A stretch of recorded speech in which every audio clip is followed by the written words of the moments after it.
dan teman-teman yang akan melakukan wawancara dengan Bapak atau hilang.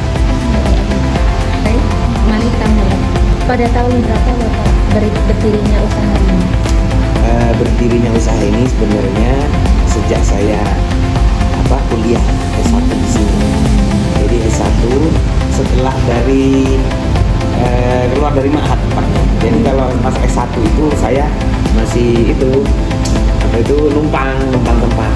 Baru semester 3 itu keluar dari Ma'had, saya baru mendirikan kafe redaksi. Berarti ini dakwah dan semester motivasi. tiga. Iya, semester 3 sekitar 2013, tahun 2013. Saya angkatan 2012. Untuk jumlah karyawannya berapa? Kalau dari awal tuh jumlah karyawan cuma 2 dulu. Pertama 1, kemudian nambah 2. Tambah lagi Rami itu menjadi 4 dan sampai sekarang menjadi 24. Ya, karena buka cabang di beberapa tempat. Jadi total dari semua cabang itu 24. Ini mau buka cabang lagi di belakang sini, di belakangnya Sardo itu Prasmanan nanti. Sultan Prasmanan insya Allah namanya itu juga membutuhkan itu sekitar 7, berarti 30 lebih. Sudah berapa cabang? Kalau cabangnya 7 sudah, 7 sama yang baru. Jadi outlet nggak semua rumah makan, jadi kafe, ada rumah makan, ada prasmanan ya, ada Milk Queen di dalam itu, itu cabangnya punya saya ya. Kemudian ada Cilo ya. Jadi macam-macam gitu ya? Iya, ada es buah, Bang, kamu pernah beli es buah? Iya. Saya. Kemudian es teh ayam karagi itu di depan. Nah itu jadi satu Daxi Corporation. Apa latar belakang Bapak mendirikan usaha ini? Latar belakang saya memang ya karena saya itu anaknya orang nggak punya. Jadi saya itu dulu kuliah nggak mampu sebenarnya, nggak mungkin kuliah waktu itu saya. Cuma ini singkat ceritanya ya. Karena saya berusaha berikhtiar, akhirnya dapat beasiswa ya. Kemudian karena saya nggak punya ya, nggak cukup gitu ya untuk beli buku, bayar SPP dan lain, akhirnya saya harus punya motivasi untuk berusaha sendiri. Awalnya saya kerja kepada orang, kemudian saya kerja terus sama orang, gitu. Saya harus jadi bos sendiri gitu. Nah, dari situ kemudian saya punya keinginan. Dan kebetulan saya itu seorang penulis ya. Saya itu penulis dan kebetulan buku saya itu bestseller. Judulnya Selamat Tinggal Pacaran, Selamat Datang di Pelangganan. Itu buku saya. Itu bestseller dan dapat uang banyak dari situ saya ternyata. Nah, kok ternyata dapat uang banyak, akhirnya saya buat modal. Itu ceritanya. Singkat ceritanya itu. Jadi saya berawal dari menulis. Dia berawal dari nggak punya, kemudian saya gimana caranya berprestasi melalui lewat tulisan tadi itu. Kemudian semester 5 itu saya sudah punya 5 buku, diundang di berbagai universitas di Indonesia, bahkan di Malaysia, di 5 kampus di Malaysia. Waktu semester 5 UIN, saya jurusan PAI. Keren Bapak. Nah, di situ kemudian diundang-undang kan juga dapat uang banyak. Diundang ke sana kemari itu dapat uang, dikasih uang ternyata. Nah, saya pulang dari Malaysia itu bingung, punya uang ya lumayan lah. Sekelas mahasiswa dulu saya pegang uang lebih dari 50 juta kan lumayan ya, masih semester 5. Akhirnya saya gimana caranya punya ide berusaha gitu kan.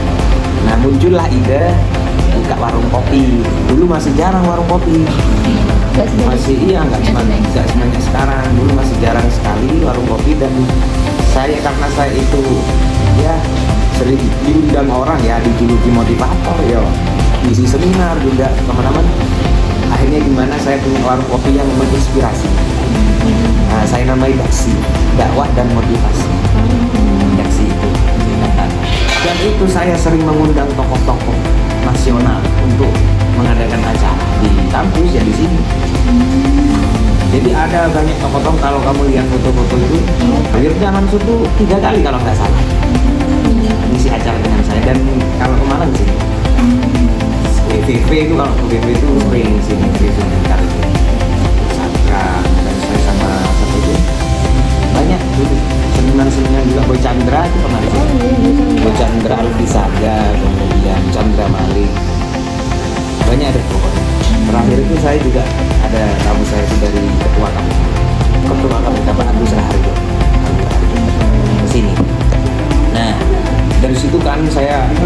jaringan, banyak menginspirasi. Kemudian akhirnya saya bisa buka berbagai cabang. Kalau dulu sebelum pandemi itu cabang saya 20. Masya Allah. Banyak. Sebelum pandemi ya. Karena pandemi akhirnya collab ya, saya jual semua outlet dulu. 20 cabang. 20 cabang itu dari kopi apa macam juga?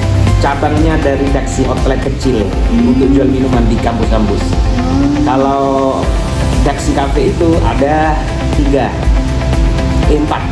Jadi di Lumajang 2, di sini 2. Itu di Joyosuko, di belakang Win. Kemudian outlet kecil-kecil itu 20 di setiap kampus itu ada dulu 20. Namanya The Milkshake. Iya, The Milkshake namanya. Nah, setelah pandemi bangkrut ya, dijual semua rombongnya. Ya tinggal itu di es teh itu rombong-rombongnya kayak itu. Ada ayam kaladi, ada es buah, ada milk queen gitu. Dan ini mau buka cabang baru lagi Sultan Prasmanan. Jadi Konsepnya seperti ini. iya, tapi konsepnya lebih bagus kayak kemanten gitu. Bagaimana Bapak merencanakan operasional harian usaha? Operasional harian ya. Saya kontrol sendiri, operasionalnya itu saya kontrol sendiri, saya melis belanjanya sendiri. Jadi berkenaan dengan apa ya, software otak ya, itu saya sendiri. Tapi saya tinggal nanti membagi tugas ke karyawan, ya membagi tugas. Semua usaha yang beberapa usahanya Bapak itu Bapak yang mengawasi. Iya, saya owner sekaligus CEO. Jadi owner juga sebagai direktur juga untuk apa ya, menjalani itu. Karena saya suka kesibukannya.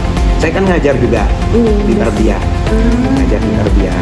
Apakah ada pembagian tugas tertentu di antara karyawan? Iya, jadi karyawan semua yang di sini itu wajib panggil bos, semuanya panggil bos. Itu budaya ya. Nah, bos-bos itu semuanya ya, itu saya kasih tugas masing-masing. Ada yang masak, ada yang cuci piring, bersih-bersih peralatan, ada yang bertugas bersih-bersih lantai dan apa itu semua yang ada di depan gitu kan. Terus ada yang menyiapkan minuman. Ini kan jadi satu nih, yang minuman dia. Iya ini sama itu Daxi kan. Kemudian ada yang menyiapkan untuk khusus produksi teh ya. Teh kan banyak nih yang harus dibuat di Milk Queen kan juga dibuat di sini. Iya. Dibuat di sini. Tinggal jual di sana kan ada mesinnya itu. Jadi tinggal jual gitu kan. Terus ada yang menyiapkan khusus baksonya gitu kan ada bakso cilok. Jadi semua itu sudah ada tanggung jawabnya masing-masing untuk karyawan itu punya tanggung jawab masing-masing. Bagaimana caranya Bapak itu memberi instruksi atau motivasi kepada karyawan? Nah, pertama itu saya setiap hari itu mengevaluasi mereka. Nah, pas penutupan gitu kan, apa yang kurang saya tanyakan. Atau ada kesalahan apa mereka jujur ya. Jadi ya tinggal memotivasi. Saya itu motivator kok. Jadi saya dengan sentuhan hati. Iya, kalau memang salah itu tidak boleh langsung dimarahin. Saya juga ngajar psikologi pendidikan, saya belajar bagaimana memanusiakan manusia ya. Ternyata manusia itu lebih tertarik, lebih menarik saat dia dibisikin atau apa ya bahasanya bahasa pelan-pelan dengan lirik. Misalnya, Iva, kamu anu nggak gitu. Itu orang lebih tersentuh dan lebih mendengarkan gitu. Atau gini, Nia, saya itu sudah percaya sama kamu gitu kan. Nah, pakai cara-cara kayak gitu, nggak langsung kamu gini enggak. Jadi pakai humanisme ya. Pakai teori humanisme gitu kan, memanusiakan manusia gitu kan. Jadi saya itu caranya kayak gitu. Andaikan salah, ada yang fatal salah orang enggak langsung sama gitu. Ayo coba diberesin terus sini kamu cerita kenapa kok bisa gini gitu. Terus saya solusinya gimana gitu. Kalau memang harus mengganti ya harus mengganti, dicicil nanti. Kalau itu barang-barang yang mahal ya. Kalau hanya memecahkan piring gelas ya enggak perlu ganti. Bahkan saya suruh ketika ada orang kerja baru di sini itu harus membuat kesalahan. Jadi harus mencahin diri, harus mencahin gelas. Kalau nggak gitu dia akan sombong, Iya. Oh, iya. Salah satu ini ya. merasa paling benar, Nggak pernah. terus paling hebat, saya nggak punya kesalahan. Padahal kesalahan itu bagus bagi orang-orang yang berpikir, kepala takilun gitu kan. Kesalahan itu bagus bagi orang yang berpikir. Oh ya, orang yang berpikir, oh ya saya jangan sampai kayak gini lagi. Jadi bukan tentang kesalahannya dia mencapai piring, bukan, tapi pendidikan untuk hatinya itu, inner beauty-nya akan terbentuk nanti dari kesalahan itu kalau orang yang berpikir loh ya. Jadi kayak gitu saya ngasih motivasi, ngasih apa itu controlling gitu kan. Bukan dengan cara yang tegas banget atau marah-marah, enggak. Jadi pakai sentuhan hati. Dulu pernah ada orang kerja di sini nggak jujur gitu kan. Itu saya marahin, cuma saya gini kan. Enggak, kamu nggak punya ibu ya? Iya, kok. Enggak, Pak, saya punya ibu gitu kan. Enggak, kamu nggak punya ibu. Kenapa, Pak? Jangan dimarahin. Tapi nggak langsung tuh poin. Iya, nggak langsung, kamu harus menggiring itu. Memang manusia itu kan seperti itu ya, sulit untuk mengendalikan manusia. Bagaimana Bapak mengawasi kualitas layanan atau produk? Mengawasi kualitas, saya cek sendiri ya. Kemudian mengontrol pelayanan anak-anak ya terhadap pelanggan itu kan ada CCTV. Semua ini ada CCTV. Mulai kamu dari masuk, saya tahu kamu masuk itu ke sini juga. Di kafe itu banyak semua CCTV. Dari situ juga ada. Itu dari CCTV. Sisinya di dalam. Jadi saya itu setiap sambil ngerjain tugas mungkin saya lihat ada TV besar terkontrol di situ. Jadi setiap saat Iya. Jadi anak-anak ke kasir sini ya kelihatan langsung gitu kan keluar biasanya ya. Nah, gitu. Tapi tidak hanya mengandalkan CCTV juga saya kontrol langsung, misalnya makanan kalau terlalu asin atau terlalu manis, ya saya yang eksekutornya. Yang ngetes pemasak itu saya, oh ini cocok. Saya itu kan pecinta kuliner, mana-mana saya pasti kuliner. Nah, saya itu insya Allah mewakili banyak lidahnya orang gitu kan. Nah, apa yang yang Diva sukai, Mia sukai, Gabriela sukai itu mungkin kalau aku suka pasti kamu suka. Kira-kira kayak gitulah. Kecuali yang benar-benar dia itu tidak suka asin gitu kan, atau ada pantangan nggak boleh makan ini gitu kan. Nah, selama kamu beli di sini kan udah apa ya, nggak kecewa banget lah gitu kamu. Enak lah gitu kan, merasa puas kan ya dengan murah, enak, kemudian tempatnya juga bersih kan gitu. Bisa ambil sendiri bebas daripada yang lain kan gitu. Lauknya juga banyak, warna-warni ya, jadi bisa gantian besok ini, besok ini. Kira-kira gitu nanti anunya. Saya strateginya kayak gitu juga, termasuk di cabang ini. Selanjutnya, tantangan apa saja yang sering dihadapi dalam mengelola usaha? Nah, tantangan usaha saya ini kebetulan karena dekat kampus ya. Jadi tantangannya itu pertama tuh pas ketika libur. Ini kan mau libur ya. Itu libur 2 bulan kan, 1,5 bulan lah ya.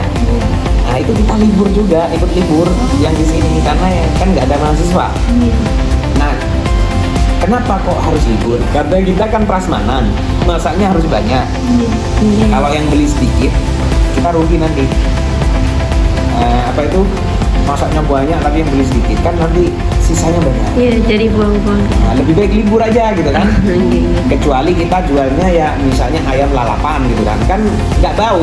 Maksudnya digoreng dulu, kalau ada orang beli digoreng gitu kan. Kalau ini kan ya harus masak semuanya.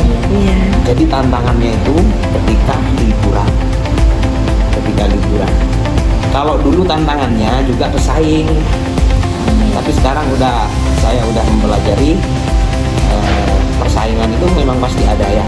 Tapi di sini insya Allah sudah pasti lebih murah daripada yang lain. Dibanding dengan yang lain dengan fasilitasnya dan macam-macam masakannya, dan insya Allah di sini paling oke lah di antara yang lain ini. Iya benar Pak, benar. Nah di situ saya nggak merasa menjadi tantangan. Yang jadi tantangan pas liburan harus tutup, Milk Queen juga tutup kan ya. Nggak ada yang beli nanti. Nah itu oleh karena itu untuk menangani tantangan itu, untuk supaya apa ya, ada solusi ya, saya buka cabang di luar kampus. Jadi tetap bisa produksi tiap hari. Ya, seperti dulu kan cabang saya di luar sana, karena pandemi kan habis kan. Nah, sekarang kita mulai lagi mengembangkan saya di luar kampus, di belakang Sardo itu. Belakang Sardo terus ada apotek sama Indomaret. Mungkin kamu belum nyampe sana ya? Pernah nggak sih? Pernah. Ada apotek sama Indomaret gandeng itu. Iya, Di sebelahnya itu nanti ada Sultan Prasmanan. Oh, di situ. Gini. Nah, jadi tantangannya itu. Dan Untuk mengembangkan itu. rencana jangka panjang itu saya akan membuka cabang yang sebanyak-banyaknya di Meksiko Corporation dan berbagai macam cabang usaha, bukan hanya kuliner tapi di dunia percetakan, karena saya juga punya penerbitannya. Oh, gini. Penerbitan buku saya kan dari penulis, kemudian pengalaman di dunia buku saya akhirnya mendirikan penerbitan. Kalau kamu ingin menerbitin buku ya ke saya aja. Lokasinya di mana, Pak? Di sini juga. Oh, di sini juga. Itu di kafe itu ada Republik Karya itu. Oh. Republik Karya, penerbit Republik Karya itu punya saya. Itu yang menerbitkan berbagai buku dosen di UIN, termasuk bukunya rektor.